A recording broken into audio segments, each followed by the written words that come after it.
Hello, hello, hello. How are you guys doing this evening? It is currently 10 o'clock on the dot on this rainy, dreary Friday evening going into Saturday. It is, well, it says it's 79 degrees outside, but I know that that's not true. We'll wait till it updates here in a second, and I will tell you what the temperature is outside. It's like 60 something because it's been 60 all day today. I just cleaned my rear window, the inside and the out, and I cleaned the windshield, the inside and the out of the front one, and it is so clean and so clear. And now I am charging my phone. Hold on just a second.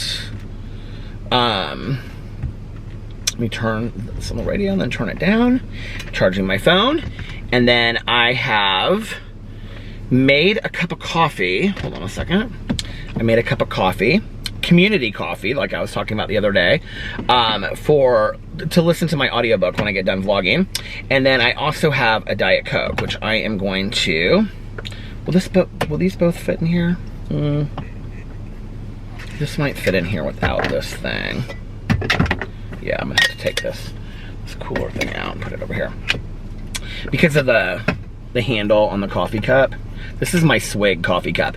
And coffee stays so hot in here, you guys, forever. So it's in there, and I'm gonna open Diet Coke. I trimmed my nails like really short today. And I am down to about 1/8 of a tank of gas. So I'm gonna have to go get gas here in just a little bit. Alex is with his friend, who they are throwing the couple's baby shower tomorrow. And he is with her right now, getting ready for tomorrow, decorating the place. Well, I guess they're done because he said we're gonna go grab a bite to eat. And then he said he was gonna be home. So they're doing that, and then tomorrow the baby shower is at 11 a.m. and it goes until about 2.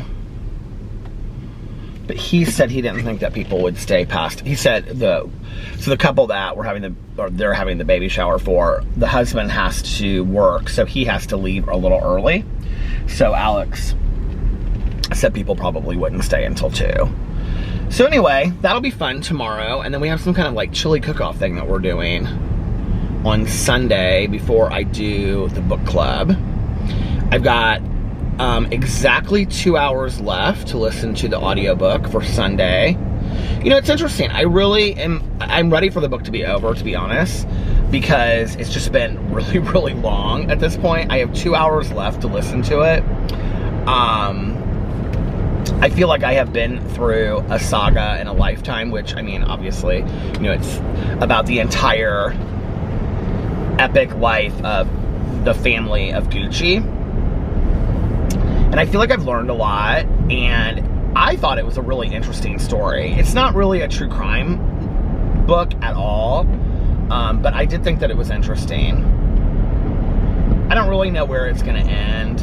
It is at the part now, I have 2 hours left, and it's at the part where it is talking about, well, Mauricio Gucci has just been killed, and they've had his funerals. And it's kind of like tragic. Like, he was in love with this woman, and they had both gotten divorced, and he wanted to like raise that, like, her son and his daughters to like together. And so as soon as he's shot and killed, Patricia, the ex-wife, who's like really bitter about things, and that's who like Lady Gaga plays in the movie, she like moves her daughters into the apartment that he shared with his girlfriend, and tells her she has to get out like right away. Like, she has to get out within like 24 hours and move out. And she can't take anything with her either, because he hadn't, the will, the changing of the will was like on the desk of the attorney, but it hadn't been changed yet. And so she, I think, well, they haven't really said a whole lot more about it, but I'm assuming she was left with nothing. And so anyway, the whole book is kind of sad. You know, it's a lot about like fighting, infighting, and things like that, and family fighting, like ruining the business, and it's just a lot of it is really, really sad, but it's interesting.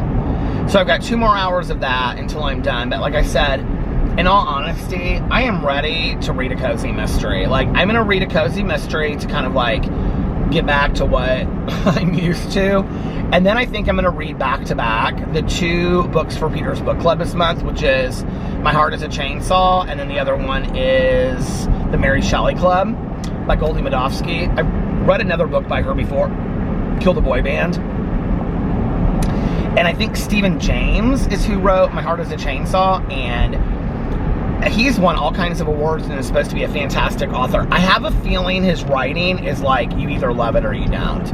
I don't know why I have that feeling, but when I was kind of like looking through his books, I just kind of like, I had a feeling like, this is going to be one of those deals where I read the book and then like, I want to read everything he's ever put out, or I'm going to read the book and just be like, this was not for me. So I'm going to read that. I think that's going to be the cozy mystery, and then I think I'm going to read that next. There's a new Misfortune book that just came out this week, but the audio doesn't come out for a couple months. She said 3 to 4 months. But it's like Thanksgiving time in Sinful, Louisiana. So that just came out this week. And then I know the Josh Layman, the gay cozy mystery series that I read, I know there's one, like a new one comes out like October 19th or something. And then the Aristotle and Dante, Benjamin Ayler Signs sequel comes out, I think, the 12th of October. And then there's something else that comes out this month. Oh, Jacqueline Frost. I don't know if you guys have read her, but she's a cozy mystery writer. And somebody told me, I don't know if it was on a BookTube video or if it was on this channel, that she had lost her publisher. And she writes the Christmas Tree Farm series. There's only, I think, 2 of them out so far. I loved those books. Maybe 3, I don't know. But I loved those books. I thought they were so well done, and I really, like, they were kind of scary, too.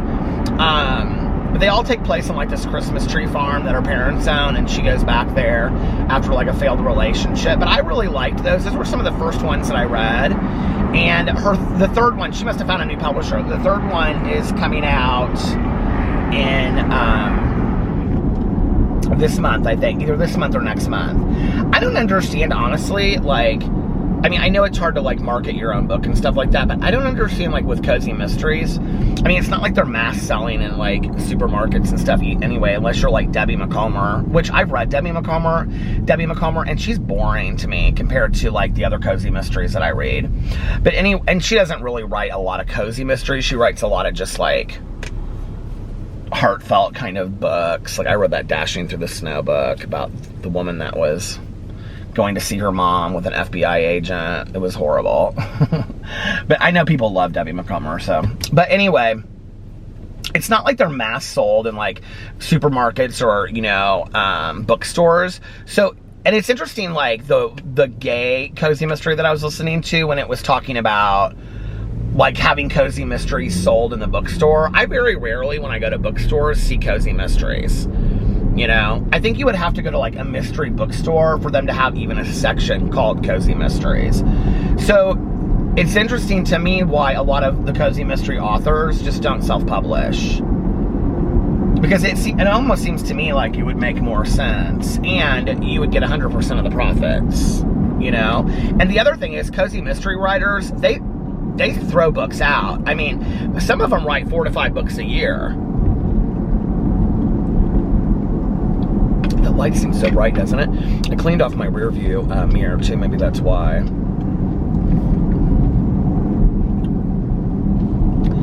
So anyway, I've got 2 more hours to read of the House of Gucci.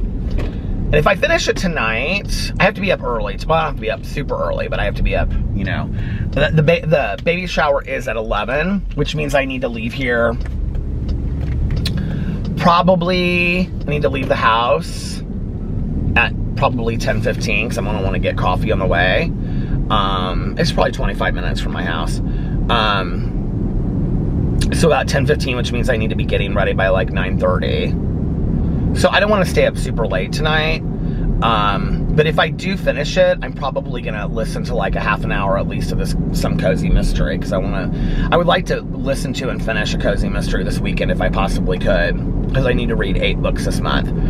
And this one would count as the first, even though my first one I finished last week, I'm not counting that because that brought me up to reading 8 books a month.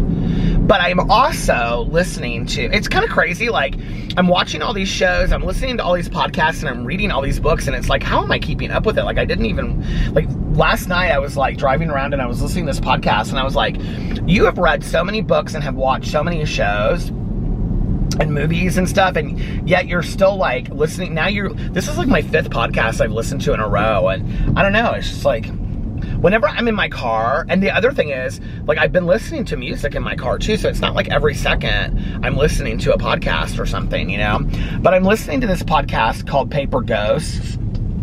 I think it's called Paper Ghosts Burnt or Paper Ghosts, I don't know. Sometimes it says burnt and sometimes it doesn't, but like when you look it up, it's really, really interesting, you guys. The second episode is all about this 13-year-old girl that went missing, and he's like investigated the case for like years because he is friends with the girl's sister. That the girl was, I can't remember how old the sister was when she went missing, but it's really interesting. And what's interesting about it is, I mean, it's a podcast that's been done recently, but like all of this new information is coming out like now about these cases that happened in the 70s. And it's very unsettling. I don't even, like when you're listening to it, his is really scary. Like it's scary to listen to. But I think part of it is that it's so like long ago that it's not scary like the newer ones are. Some of the newer ones, I mean, they're all sad, right? But like some of the newer ones that happened, I mean, even like, I guess Kristen Smart case was what, 1995 or 6 or something? So it's been like a long time, right? 20 some years. But, and the other case was like 15 years it had been that I listened to, the Orange Tree one. Tom Brown's Body was 2 years. But it just, they feel more recent, and so it just, it seems more sad, right? Versus where you're listening to the cases and it's like the family members aren't even really involved in it anymore because it's been 40 or 50 years. I don't know. But it's interesting to listen to. I wonder how hot my coffee is, if I could have a sip of my coffee.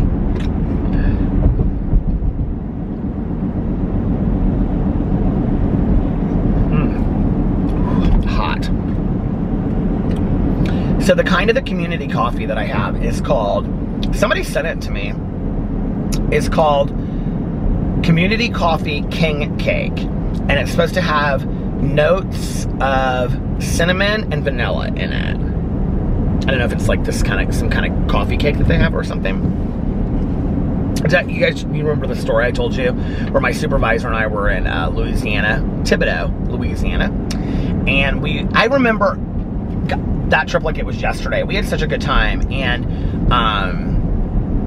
you know, we walked around New Orleans and stuff like that, New Orleans, and we stayed in some nice hotel. I can't remember where we stayed, but it was like right downtown, and we walked around and stuff. It was fun, and you know, we went to the Cafe du Monde and did all that. I had never been to New Orleans, and I haven't been since. And this was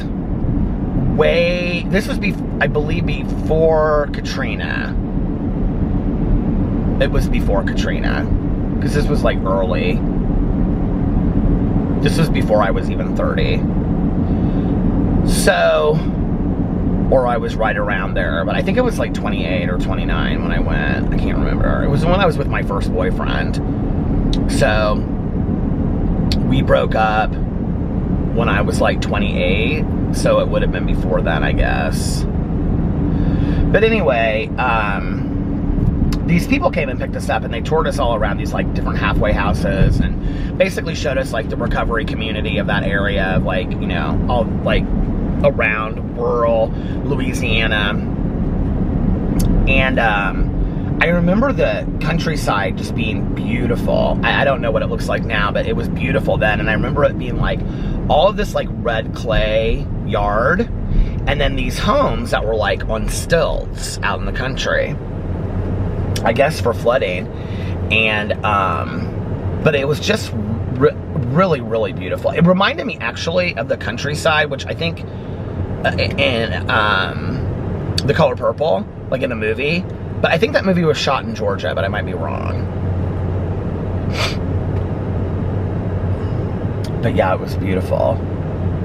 So anyway, but they took us out, like we were out at lunch or something one day, and we were each having a piece of pie or something. I can't remember how it went, but they were talking about the only coffee that people that are sober in Louisiana drink is community coffee. And I love that to that day, or to this day, I've still remembered that, you know, because it's so funny that like sober people, like we're so protective of our coffee. I mean, we really, really are. I think it's because like, you know, when you come into a meeting for the first time, or you come into treatment, or however you come in, or you come into somebody's house, you know, or they come into your house and tell you their story, that's called a 12-step call, you know, or however, like usually the first thing is, you know, can I get you a cup of coffee? Or, hey, let me give you a cup of coffee and you just sit down and relax, you know? And coffee has always been this calming thing, you know, I think, which is crazy, isn't it? But like for people that are sober, it's like have a cup of coffee and sit down, you know? And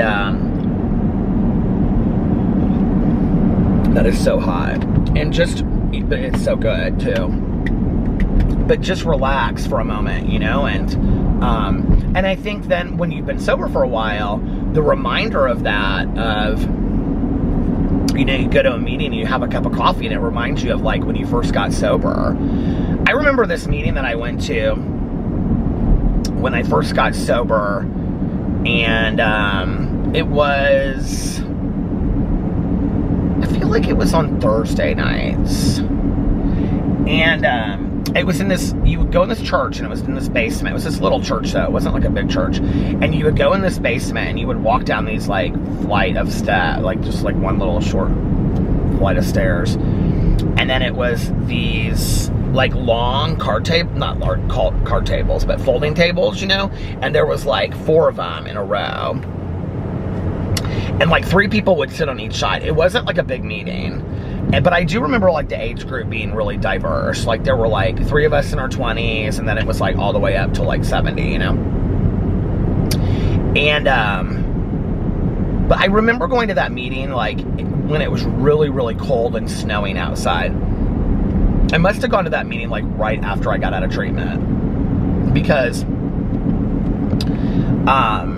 that it was like really bad weather that winter. And my sponsor introduced, well, I went to a meeting with this guy. So I had a sponsor when I got out of treatment because you had to, but I didn't really connect with him very well. And I think he introduced me, or somebody introduced me to this other guy, and then he started taking me to meetings. That was before I got my second sponsor. But he started taking me to meetings, and he took me to meetings all over the place. And then also my friend, that she got sober on New Year's Day. She called me in treatment on New Year's Eve drunk. And I'm like, you do know that I'm in treatment. We used to drink together quite a bit. And it's interesting because out of all of my friends, she wasn't ever like the falling down, drunk in a bar kind of mess. But because she was very responsible. Like she would never get in a car and drink and drive, you know, and she was always at work, but, you know, she would come home and she would drink a lot in the evenings. And So she called me, and I just never, I guess I never registered, like, even though we drank, I mean, huge amounts. She would come and stay with me on a weekend, and I wouldn't go out, but we would walk up the street to this bar. It's still up there now. It's, shoot, I can't think of the name there. It's right by Hardee's, and, shoot. It's the same bar. They've just expanded it.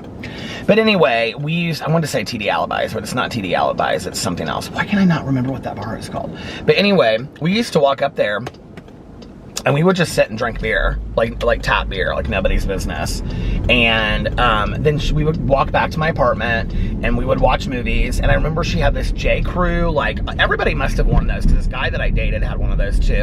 One of my friends had it too, and then I got them because I was obsessed. Those J. Crew roll neck sweaters, do you guys remember those? And she had those, and she used to wear green Doc Marten boots. And she'd stay at my house, and she'd just stay for the whole weekend, and we would just drink the whole weekend. Well, she ended up calling me in treatment, and I was drunk, or she was drunk, and it was New Year's Eve. And I was like, you do realize you're calling me, like, in treatment on New Year's Eve? And she called me the next day, and she was, like, super apologetic, and she was like, I don't want to drink anymore. And she was like, it's enough for me. And so her sobriety birthday is January 1st. And, you know, honestly, and she and I don't really talk a whole lot these days, and I miss her dearly. But if it wasn't for her, I don't know that I would be here. I mean, it was so much easier in early sobriety, like walking into meetings with another friend, walking into meetings with somebody that I knew. And she just was so helpful to me, you know, and maybe she took me to that meeting. I don't remember, but I don't remember seeing her at that meeting, like in my mind's eye. I do remember seeing this other guy that took me. And I went to, like, I mean, I was going to a meeting or two meetings a day when I first got sober. And a lot of it I spent at this, like, clubhouse, this recovery clubhouse. And, you know, I'd just be there all day long for whatever meetings they had. If there was a meeting, I was in it. And, you know, I didn't have hardly any money. And there was this guy that he ran, like, the coffee shop canteen. And it's different now, but back then they, like, cooked cheeseburgers and hot dogs and stuff like that. Oh my God, they had the best cheeseburgers. And he would make me cheeseburgers, and he'd just give it to me for free. He'd be like, no, he was like, you know, because I'd be like, what can I do, you know? And he'd be like, here, you're not gonna sit there and not eat, because he would see me sit there for like 8 hours, you know, and not eat. I mean, I was in it to win it. Like, I was like, I'll do whatever it takes to stay sober. I was terrified, you guys, when I first got sober. I was literally terrified. And if I had too much time at home by myself, like, everything that I was suggested to do, with the exception of getting into a relationship, well, that's not true, not everything, but other than getting into a relationship, like, I did pretty much. Like, when they said, you know, change your people, places, and things, like, I didn't talk to the people I talked to before, so I really had no friends, you know, in early sobriety, except for, like, my friend I just talked about. But she worked a full-time job, you know, so, in another city. And so when she came to town, it was on the weekend. That's why she would come to town on the weekends, and we would go to meetings. But you know, I just didn't have a lot of people that I knew in early sobriety. And so I didn't have anybody over really to my apartment.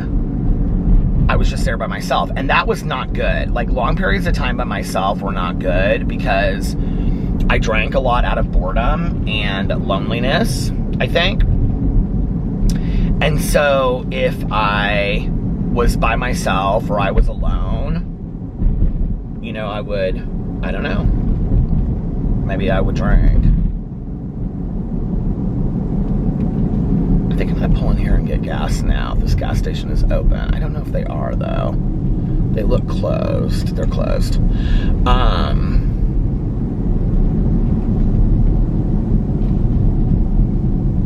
But I do remember having to reach out to people, even people that I didn't, I mean, mostly people that I didn't know very well, right? Because, you know, I would go to meetings and people would give me their numbers on the backs of You know, it's interesting because today, like if a newcomer comes into a meeting, we'll have like, I can show you the back of this without showing you the front. I have it, I do have it in here. I think I can show you the back of it. Yeah, so the back of this,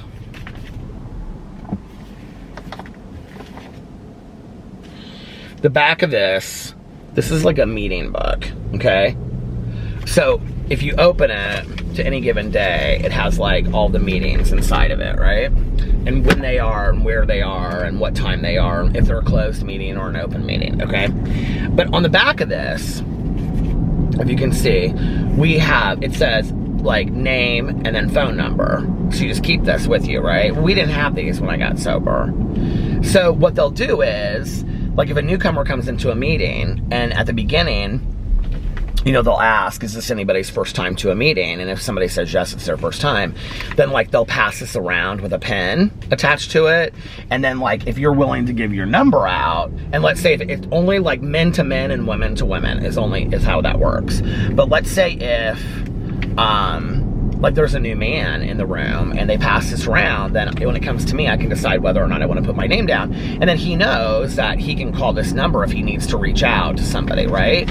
Okay, but when I got sober, it wasn't like that. I wasn't just like handed this list of 30 names at the end of a meeting, which I think is fantastic, right? I think it really is. But back then it would be like, you would go to a meeting and all of these strangers would come up to you afterwards and they'd be like, I mean, it's so funny because I still have some of these guys' business cards from when I first got sober. And I remember this guy that I became friends with, and he was like a total biker, and I think he was part of like a bike gang and all this kind of stuff, and he was like really heavy duty looking. Like he would come into meetings and he would have like this leather vest on, and he'd have all his patches and stuff, and he had real long hair that he'd flip like that, and you know, he'd wear it in a ponytail sometimes coming out, and big beard, and you know, I mean, he just looked like scariest dude in the world, and he was so sweet and so kind. And I remember at this meeting that I used to go, this funeral home meeting, the very first time I met him, he handed me his business card, and it was like a business card that he had made. He had been sober at that time. God, how long is he sober? So I'm just sober 26 years. He was probably sober 10 years at the time. And he had these business cards made that were like just recovery business cards.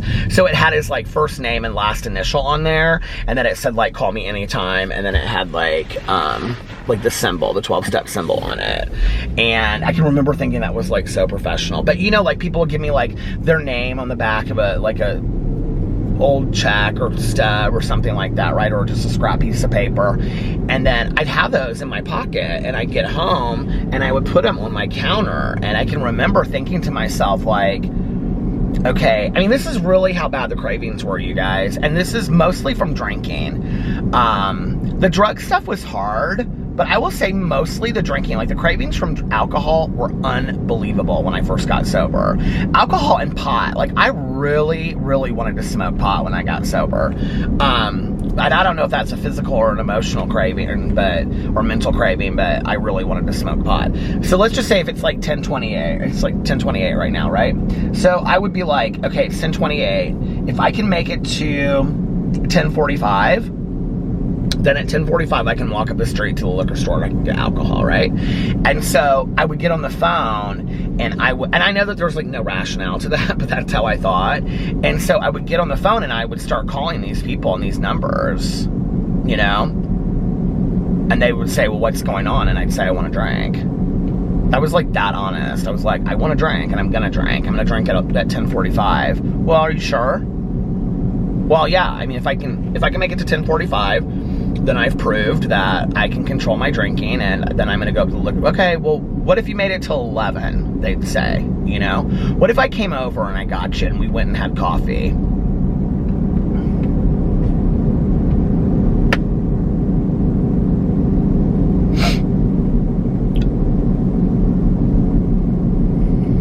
That's how I'm here today. I sat on a lot of people's couches that I'm sure I was a huge burden to, while, you know, their families were having dinner. They would invite me over and they would say, you know, I'd call them and I'd say, I want to use. Well, I'm going to come get you on my way home from work. And they bring me home, and they'd say to their wife, well, Peter's gonna eat dinner with us tonight. Oh, no, I'll just sit over here in the living room. And they'd say, no, you're gonna eat dinner with us. And then we're gonna watch a movie. And these people kept me busy. I didn't even know like what they were doing at the time, I mean, I know now because I'm sitting over here crying and my camera stopped. But what I was saying, I don't know when it stopped, I was saying that, people were so gracious that, no questions asked. Pick up the phone 3 and 4 o'clock in the morning, or, I call them and they'd say, what's going on? And I'd say, I want a drink. I'm gonna drink. Well, I'm gonna pick you up on my way home from work. That's what I was saying, And then they had me over for dinner and stuff, and it was just like,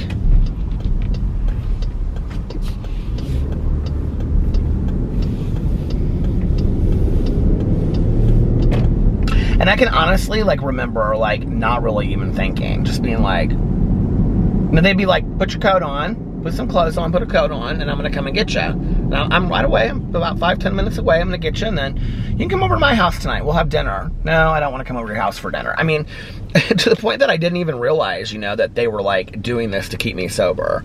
Well, it'll be good for you. It'd be good for you to get out of your house for a little bit, My wife loves to have guests over for dinner. I'm sure these people's wives did not want me sitting at their dinner table, But what I said right before it cut off was that I get it now, right? Because my friends and I do similar things. I can't tell you how many people Tanya has had sleep on her couch, or has had dinners for, or whatever. I mean,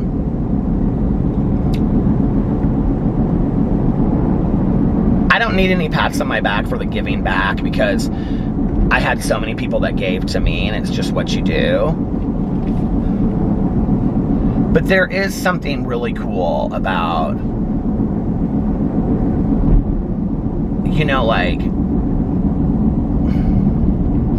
driving a newcomer somewhere to a meeting, or buying them a meal, or a pack of cigarettes and a cup of coffee. You know what I mean? Or, they need stuff for their, room in their halfway house. So you take them to Walmart, and the look in their eyes, when they say things like, I can get any shower curtain I want, or something like that, it's like, and I can remember feeling that way in early sobriety, sitting at Perkins restaurant, and people would say, get what you want, and I would look at that menu, everything on there was $1 million, and I'd be like, anything? I can have anything that I want? And people were so gracious, and they were so kind. You feel so dirty when you first get sober. You feel inhuman, You feel undeserving of love or kindness from anybody.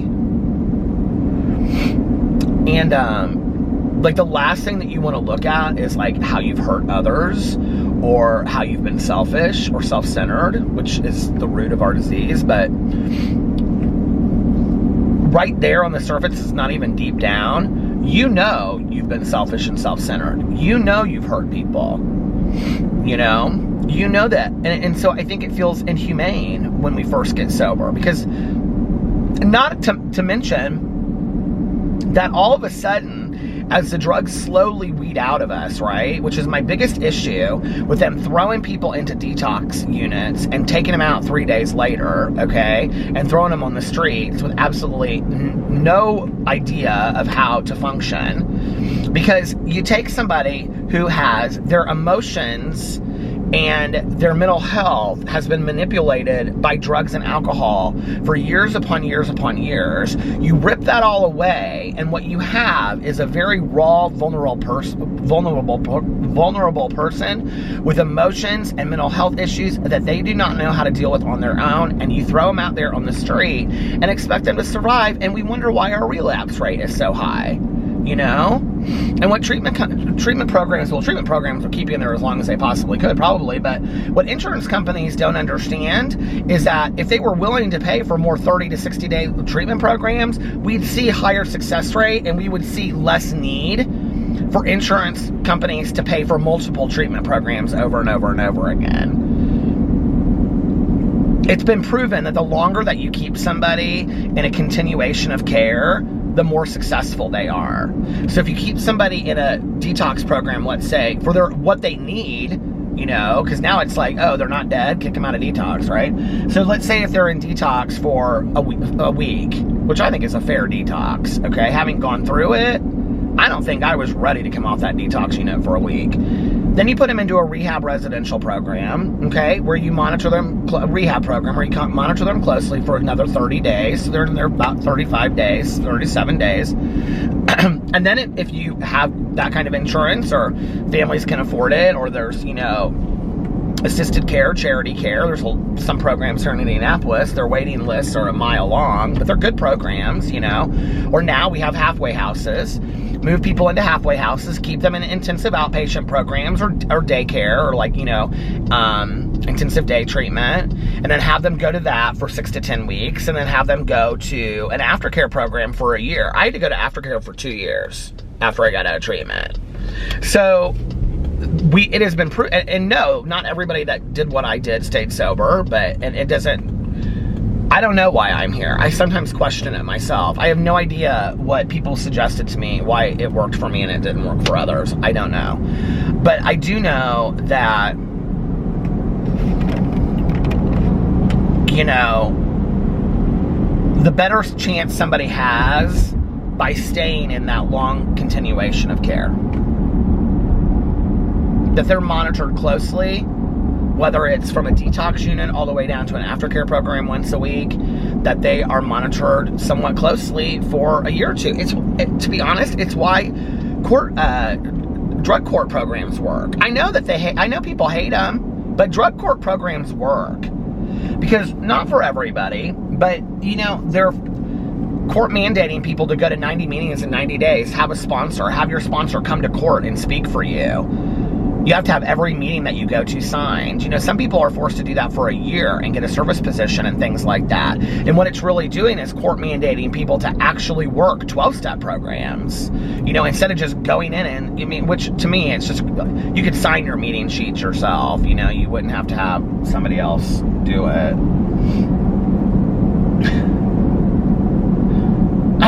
I can't remember for what, but for something, I had to have a sponsor, and I paid my friend's boyfriend to memorize 12 steps so that he could say he was my sponsor. And I remember the counselor didn't even call him, or called him, and I can't remember, maybe called him and asked him something, but it wasn't like about all that.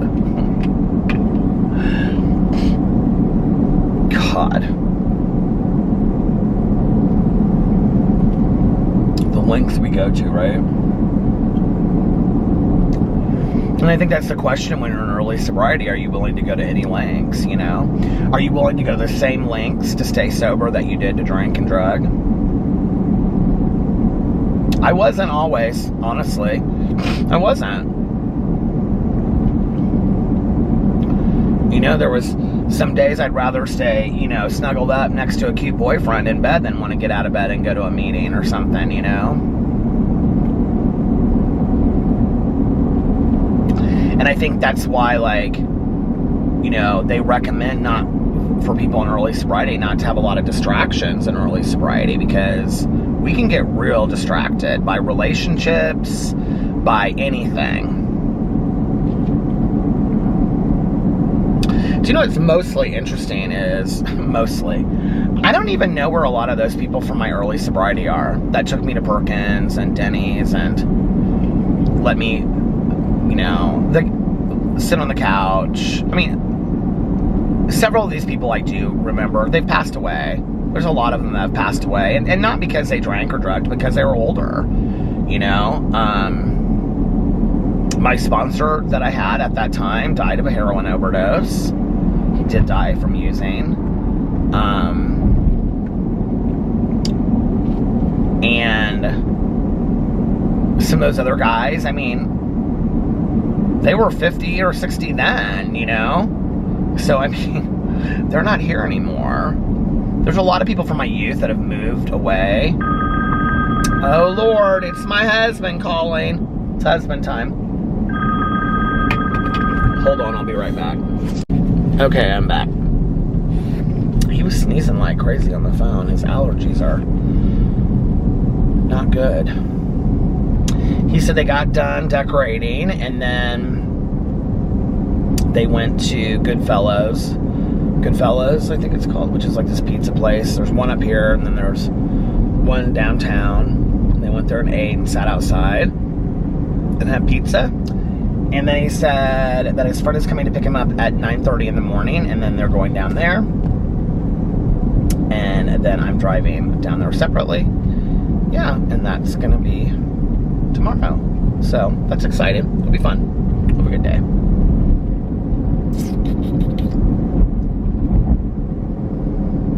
And I don't even really remember what I was talking about. I was talking about the people that helped me in early sobriety.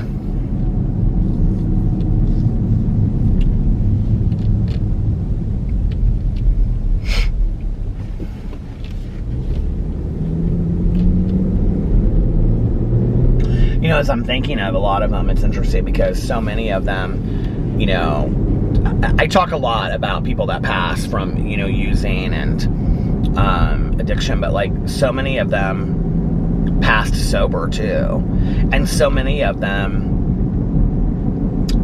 lived really great lives, really amazing lives, you know, and magically amazing lives. No, but they did, you know, many of them had unbelievable lives that they never would have had they not gotten sober. And they died sober, you know? And that's a miracle. So.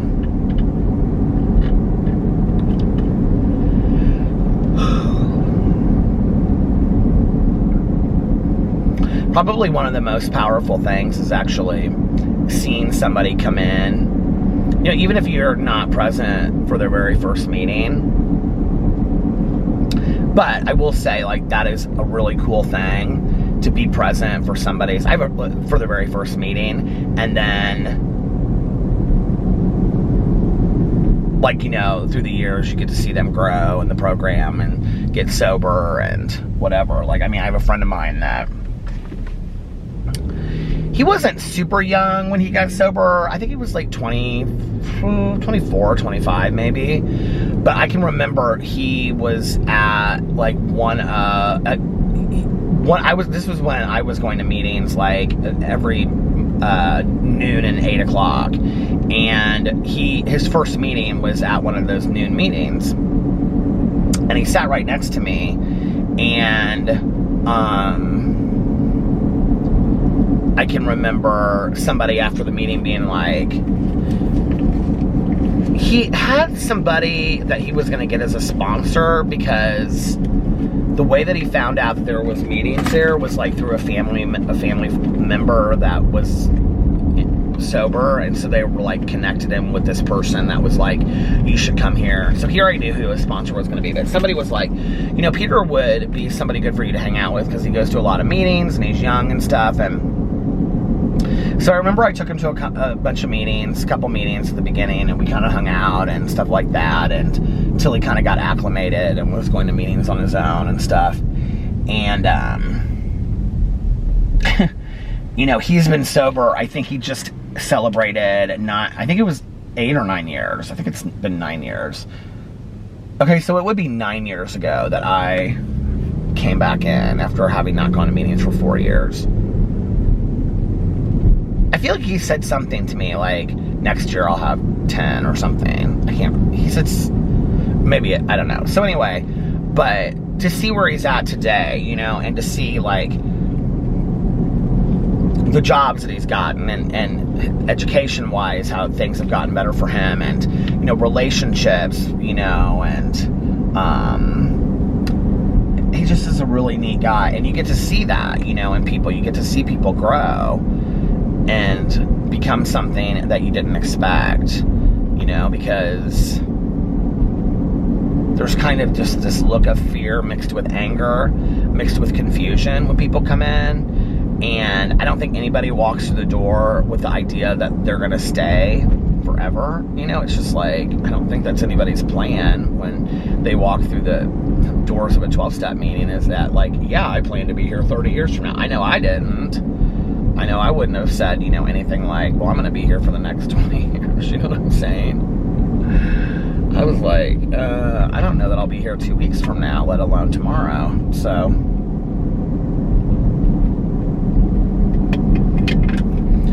my windshield is so clean. I use those Miracle Cloth things, you guys. And I hadn't, like, I feel like I'd done it with like Windex or something in between, but I hadn't used one of those. Back in the day, it was called June's Miracle Cloth or something, and I got it like on Amazon. These are called something else. But, they are unbelievable, you guys. If you put on Amazon like June's Miracle Cloth, it'll come up with whatever it's called. It's called like May's Miracle Washcloth or something. It's not called Mrs. June's. It's Mrs. Somebody's Miracle Cloth, but they have them on Amazon. I think they're like as seen on TV. But you guys, they are unbelievable. And you can wash them and use them again and everything. They just feel like really thick paper towels, and you just dampen them with water, and so it's just water on your windshield. And yeah, and I just cleaned up all around here because I had some coffee stains and stuff, and so now my car looks really nice inside. Spotless. I like that.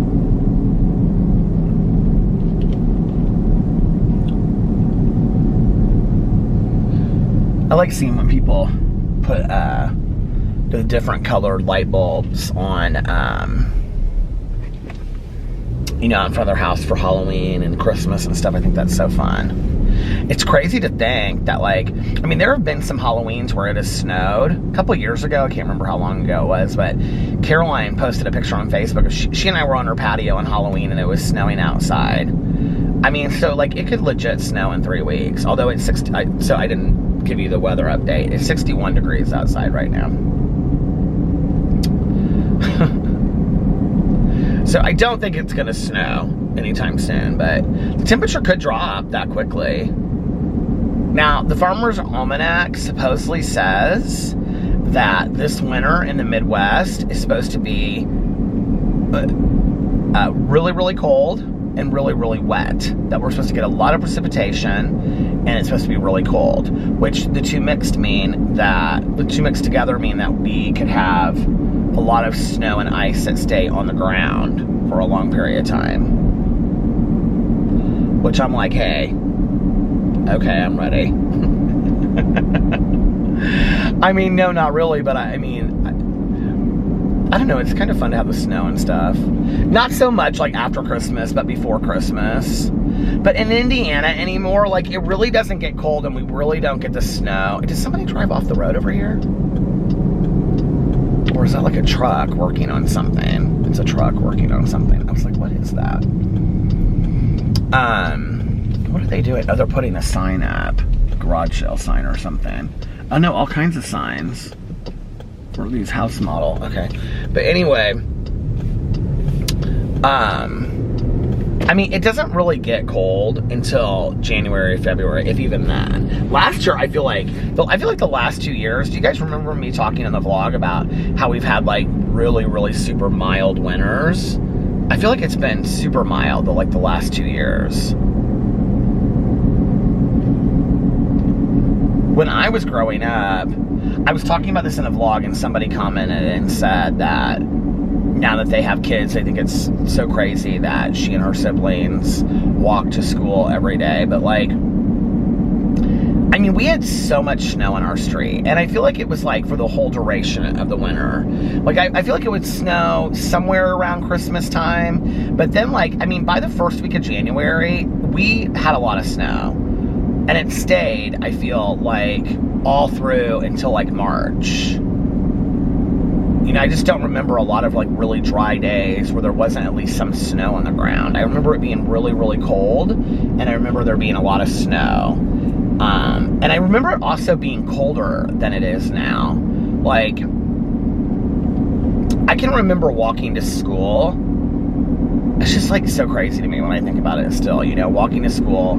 Here I am, this little Well, I walked to school starting when I was in 1st grade. So 8, 9, 10, 11, no, 7. When I was 7 years old. I mean, I was walking to school when I was 7 years old, you guys, in the dark at 7 a.m. in the morning in the pitch black by myself with a big coat on, mittens, hat, scarf, and all of it, and snow boots. And then I can remember like going to school and taking all that stuff off, and it would just be like, if it had snowed that morning, it was like, you know, do you remember you'd have your little clothes on underneath there, and then you'd take it all off, and then you'd be like in a sweater and cords, and you'd be like sweating, you know, because it was so hot underneath all of that stuff. And then you'd hang on, like, you'd have those little coat rack hangers outside of your room. You'd hang your coat and stuff out and put your boots outside, because you didn't have lockers when you were in elementary school. So you'd hang that stuff like outside of your classroom. Do you remember that? And then it would just like drip and drip and drip. And then by recess, a lot of recesses, though, if the weather was really bad, sometimes we would have it inside. We'd have inside recess, which I remember everybody hated. But then we would by recess, our clothes, you know, and stuff would be dry, and then you'd put it on, and then you'd come back in, and then it would be all wet again for recess. God, those teachers must have hated going outside for recess when it was like snowing and stuff. That's when I remember my 4th grade teacher. We would come in after recess and it would be snowing outside. And I remember that winter she read us the book by F. Clifford, which is still one of my favorite books to this day. And yes, I did name 2 cloudfish that I had back in the day after the main characters, Jo Beth and Mary Rose. And the book is called Help, I'm a Prisoner in the Library. And it's about these 2 sisters that they're, I should read it again this winter. Their mom is having a baby. And so he's driving them to their grandma's house or their aunt's house, and they stop the book takes place in Indianapolis, and he stops in Indianapolis because he runs out of gas. They call him last minute Larry or something like that. I can't remember.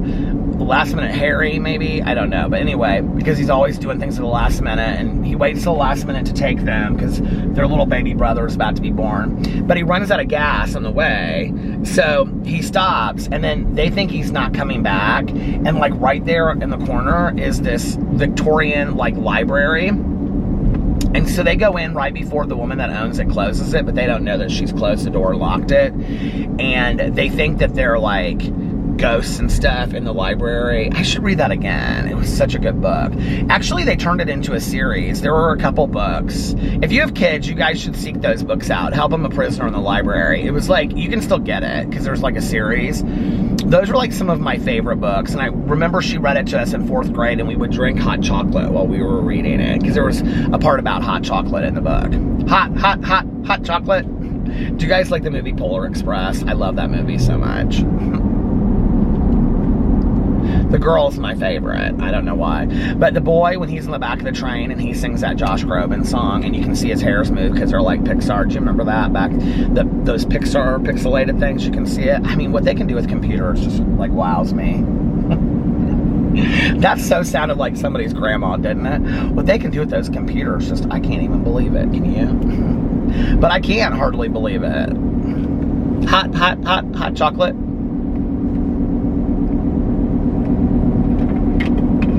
I'm kind of like, should I get gas up here, or should I get gas on my way back? I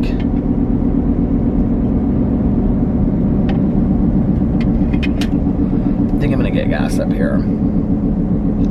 Hot chocolate. Aren't I silly though? I don't know what I'm gonna wear to this thing tomorrow. I have no idea. I think I'm gonna wear jeans, this cute pair of jeans that I have, and Birkenstock clogs, actually. Unless it's like super warm tomorrow, then maybe I'll wear sandals. But I think I'm gonna wear Birkenstock clogs, and I think a cute little Ralph Lauren button down, short sleeve maybe. That's what I'll wear tomorrow. Very studious looking, you know. There are some restaurants that I like. Well, I guess I've been there to do like a review of mac and cheese and stuff, but other than that, like, I just don't ever, it's not even on my radar since I became a vegetarian, and I have to say that KFC is one of those. I'm actually gonna keep on driving, I think, and hope that as soon as I turn through here that my gas light doesn't come on. Hot chocolate. It sure does not seem like a Friday night at 10:58. Paradise shaved ice. Oh. I should have asked Alex what he's wearing tomorrow. Well, he'll probably still be up when I get off vlogging, so I can still ask him then.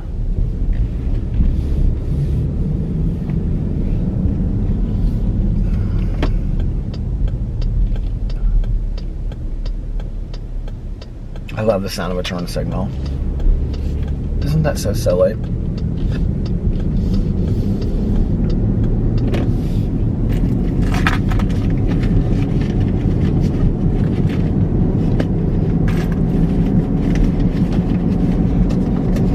I had tonight for dinner, I actually didn't really eat a whole lot, but I had, where is my lip balm in here? Did I take it out of here? Here it is. I had everything bagel hummus, which was really good. It was some brand that I got at the grocery store.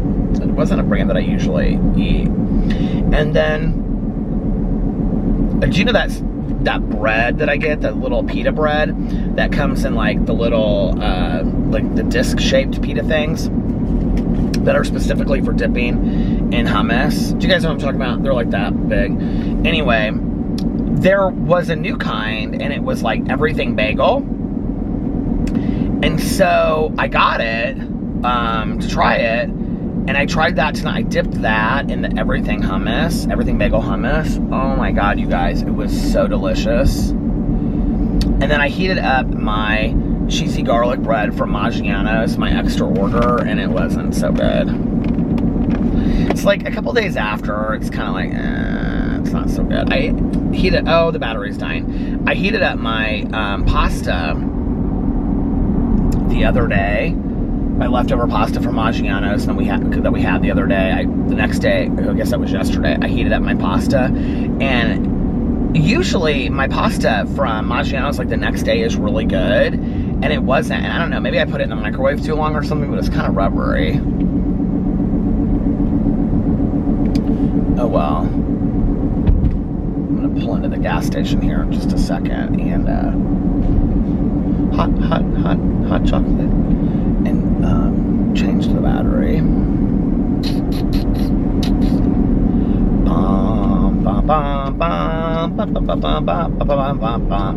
I don't know what that song is. I just made it up. Did you like it? I thought it was a good song too.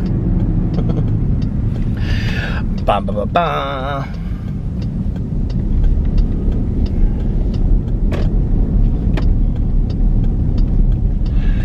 Okay, here we go. It's so weird, like, vlogging this early. It feels like it's so much later than it is. But it isn't. Okay. Get my battery out. And I will be right back. Okay, I'm back. Have you guys ever had Marco's Pizza? I don't know if I've ever had it. I feel like I have. Maybe at one point or another, one time or another. One night after, was it that gas station over there? I don't think so. One night after a meeting, our friend that lives out here by Morse Reservoir, South Harbor on Morse Lake. South Harbor and Morse Lake in Noblesville. Our friend that lives out here, she was like, stop at this convenience store gas station. Stop at this convenience store gas station. So we did, and she was like, that's like my favorite convenience store gas station in the world. She was like, they have everything you could possibly want. And she was telling us about their ice cream and everything like that, how their ice cream is like the best ever. And she got some ice cream that night. So now, I was just thinking as I was changing this that what I should do is, I'm gonna go up here, go back around the way I came, and then I'm gonna stop and get gas and fill up my tank. And then I was thinking, well, I don't know that I want to listen to 2 hours of Gucci tonight, but I should to finish it, but I don't know that I want to. So I was thinking that I should go home and render the vlog now so that it is, you know, going overnight and uploading overnight. That way, tomorrow when I wake up, it's just like ready to go. My chair's in the front patio where I was going to watch TV tonight, soaked. Everything soaked. My mom's soaked. Why? Because it's been raining nonstop for 3 days. I didn't even know it rained hard enough to come up on our front porch today. And I was walking back inside from having like left to go do some stuff. And I looked at the front porch and I was like, how are my chairs soaked? Like, this is, I don't even understand. But they are. My mums are dying because they're so overwatered. We need like a week with no rain. We need like a dry out spell is what we need. Listen to me so bitter about my, I'm not happy about it at all. Very upset about my mums. Can I just tell you that, like, so a couple people asked me about the thing that my mom used to say about the beer in your moms, which I don't know if that's true or not. She said it, I feel like she said it to me all the time, like when I was growing up. I can't find anything about it. I have found articles about beer and plants, but I don't know if it was like a hints for Heloise. My mom used to always read all that stuff and cut it out. But what's so funny is when I have Googled things, I can't remember how I Googled it, but it got me cracking up so hard because it was like how to take care of moms or how to take care of a mom. Is I think how I Googled it, something like that. But when I Googled it, it came up like as if you called your mom. And it was like all these blog entries about people like, well, now that I'm taking care of mom. It was so funny, you guys, because the articles weren't funny, but I mean, it was funny because I was, you know, trying to find out how to take care of these damn plants. But it came up these other articles about how to take care of your parent, you know. I don't know why I thought it was so funny, but I did. Anyway. Oh my gosh. This car is so ready to bolt behind me. I'm like, okay, I'm gonna be turning up here in a second and you better just be ready for it, so.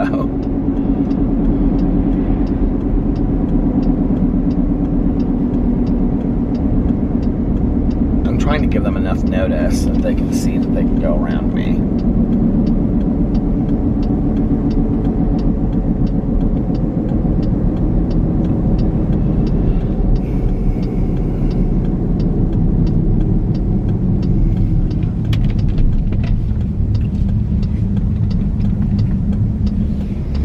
All right. How hot is my coffee still? Should we see? Hot coffee.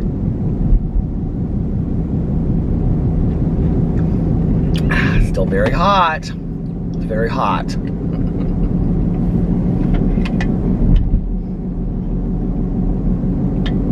I asked Tanya Jean if she wanted to get a fountain Coke tonight. She said no, she was in for the evening. She has been working so hard this week, like, so her girl that is in charge of like all the day boarding and stuff, the doggy daycare and all that, she is on vacation. And so Tanya has been doing all of that stuff. And Tanya's been like getting to the kennel at like 6 and coming home at like 7 or 8. And she's like exhausted. She loves being there too, though. But she was like, we are so full right now. She's like, I can't even believe it. She's like, this is never a time that we're like full. And I said, yeah, but I feel like a lot of people are traveling for like fall break this year because they couldn't travel last year. I feel like I know a lot of people personally that have been traveling recently, you know?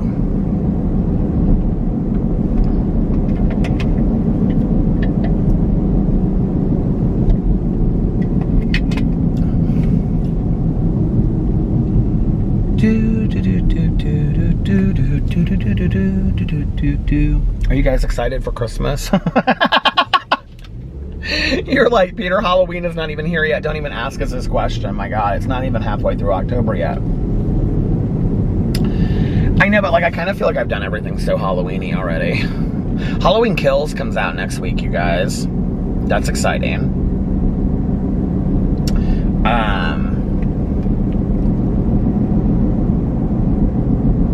So yeah, we have that. And then I can't wait to see that.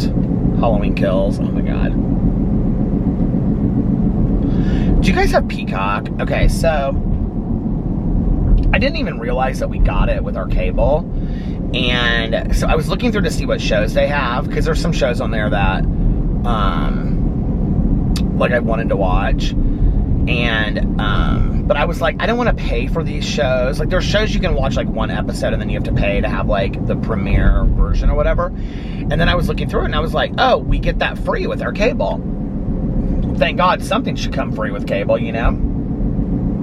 Although I don't think it really is, because it's like an NBC for, what do you call it? I think it's like NBC streaming app or something. But anyway, 2 shows on there that I was real excited about. I had forgotten that I wanted to watch The Lost Symbol, that is based on the Dan Brown book. Did you know about that series? Have you seen this series? Well, I'm excited about that, number 1. Number 2 is Karen McManus's book, One of Us is Lying, has been turned into a series. Did you guys know that? I did not know that. And I read that book. And I have the sequel to it, and I have not. I have like 3 Karen McManus books, and I don't know why I haven't read them, because I really, really liked One of Us is Lying. I thought it was a good book. And the second one is called One of Us is Next, and I need to read that book. Probably before I start the series. It's very much kind of like Pretty Little Liars kind of deal, but it takes place in this classroom and somebody dies and then they don't know. It had to be somebody in the classroom. I actually don't remember who did it. I don't know if you maybe even don't find out. I can't remember. So anyway, I'm sure if I start reading One of Us is Next, I'll remember. But I really liked that book. And then she has a new one called The Cousins that I haven't read either. They're supposed to be scary books. I've got all kinds of books this year that I want to read for October. I need to sit down and make a list of all of the books that I need to go through my Audible and make a list of all the books for Halloween that I want to read. And then, did you guys also know that Stephanie, if you read a lot of young adult, you'll know what I'm talking about, because these are all young adult books. Karen McManus is young adult. She was like, One of Us is Lying was on like the bestseller list for like literally months. But then Stephanie Perkins, who she did the anthology, My True Love Came to Thee, or whatever, the holiday one, and then she did a summer one too. I love Stephanie Perkins' work. But Stephanie Perkins wrote a book called Someone is in the House, and do you know that and I liked it. It got really bad reviews, but I really liked it. I thought it was a well done teenage. She was like one of the first ones. I mean, other than like Christopher Pike, or you know, the Goosebumps books, or what was Louise, what was her name from back in the day? They turned, you know, those I Know What You Did Last Summer books into that. She wrote those books. But anyway, nobody recently had written a book that was like a scary thriller horror book. And Stephanie Perkins was, now a lot of people are doing this that are in the young adult genre, but she did, and it was called Someone is in the House. And it was really, really well done. I really liked it. Well, they turned it into a movie. And the movie, I think, is on Netflix. If it's not on Netflix, it's on like Amazon Prime or one of those things. So, but anyway, I would recommend that book. It's so funny when you drive by these houses late at night and you see it, like they've got their pumpkins lit, and you drive by here and you can see people all cozied up. Like, you can't really see them, but you can see like the big screen TVs on the wall, you know? I always wonder like what they're watching, like what movie are they watching? Is it something scary? Oh my God, what are they watching?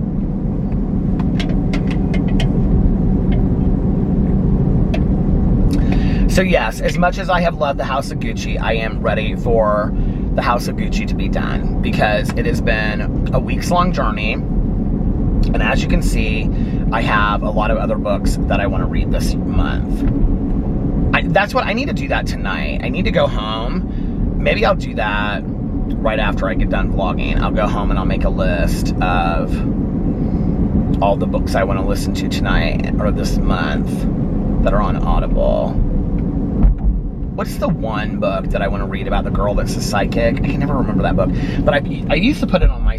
When Spookathon was around, I would do Spookathon, the readathon, every Halloween. And I always put that book on there. It's like a trilogy, and it's something blue. Do you guys know what I'm talking about? Maggie Stiefvater wrote the books. But anyway, it's about a girl that's a psychic. I've put it like on my TBR for Spookathon for like 4 years, and I never read it. And then I ended up reading this Maggie Stiefvater book, and I really loved it. And so I was like, God, I should go back and read that. And I didn't at the time because I was going to save it for October because it was more of like a scary book. I've got like 2 or 3 Riley Sager books too that I need to read. Hell, I got like 18 books that I need to read, scary books. I got all these scary books to read.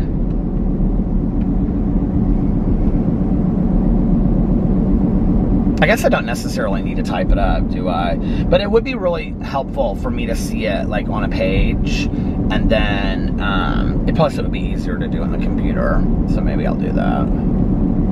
Oh, and I can upload my vlog at the same time that I'm doing that. And then I can kind of like space it out over the next 2 months, what I want to, or the next month, what I want to read. I would love to be able to read like 15 more books this month. Well, I've got Behind the Horror too, which is the true crime book for October. But I'm really excited about reading that. I think it's short. I think it's like 8 hours or something like that, which is like a short audiobook. If they're like 7 or 8 hours and they're really good, I can usually get them done in like like 2 days.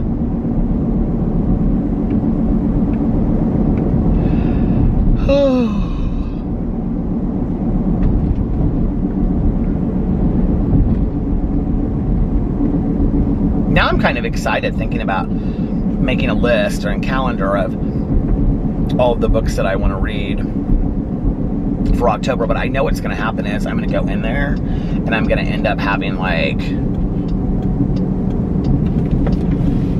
20 books that I want to read. Well, the thing is, if I could really get ahead on some books and in November and December, because right now as it is, if I read 8 in October, then I have to read 8 in November and 8 in December. If I could get ahead of that, like way ahead, then I could really read some longer books in November and December. Like I could read, but see, like this whole week took me so long to listen to The House of Gucci. But I do think if it was something that I was a little bit more interested in, like a Liam O'Yeardy book or something like that, I could listen to it faster. But the Liam O'Yeardy, the new book, is like 15 hours. I was going to listen to The Stand this year. It's 47 hours. Like, that was going to happen. But I heard it's fantastic. Has anybody started watching that series? I think it's on Netflix.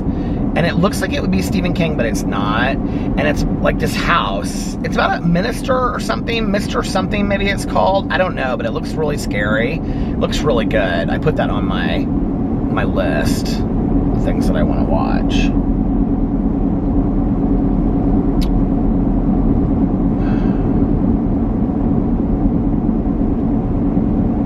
Out of all these gas stations that I decided to go to, I'm going to the one gas station that I don't like because you know when you're like putting your gas in, it like keeps on clicking off and clicking off and clicking off. So you have to stand there and hold it the whole time. You know what I'm talking about? I know, it's not that big of a deal, but it just irritates me.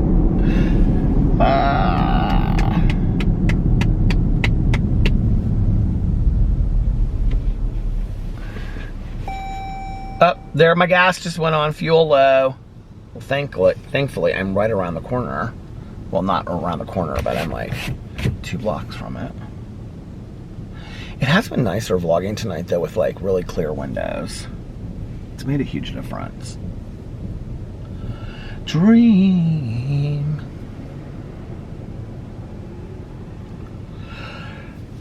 Do you know what's so crazy is?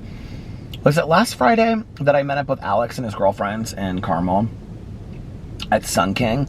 Like, that whole area was packed.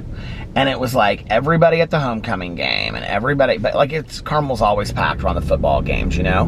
But what's crazy is whenever you go by any other area, like you would think this area would be busy, like because of the football games or whatever, you know, that people be coming to McDonald's late and stuff, but no.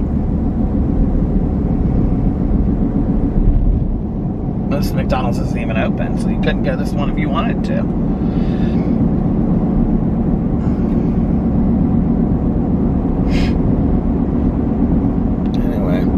Maybe nobody does stuff on Friday evenings anymore. I mean, they were out in droves last weekend walking all over downtown Carmel. That whole area was packed. Who knows? Only the shadow knows.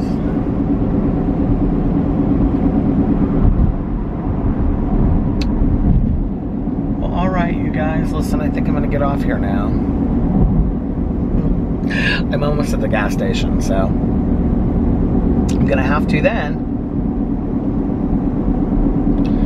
But I'm gonna get off here, and if nobody else has told you this today, I love you. I do. I love you. And I hope that you guys are having a magically amazing Saturday. I hope that you are relaxing, hanging out, maybe having a bonfire tonight. Maybe you're eating some ice cream and watching a TV show. Let me know what you're doing in the comment section below. I want to know how you're spending your weekend. Let me know. Even if you're just hanging out in bed, taking naps all day long, hey, let me know. I'm napping all day. Leave me alone. It's okay. I want to know. If you're walking a lot or, you know, doing a movie marathon, let me know. If you're eating Chinese food or corn dogs, hey, I'd still like to know. Anyway, I love you guys, and I will see you tomorrow. Bye. Love ya! Oh, and for those that want to hear it, and those that need to hear it, and for anyone that just wants to stick around, it's going out of focus, but I don't care. Here you go. One more I love you. And it came back in focus just for my song. I love you guys, and I will see you tomorrow. Bye. Love ya!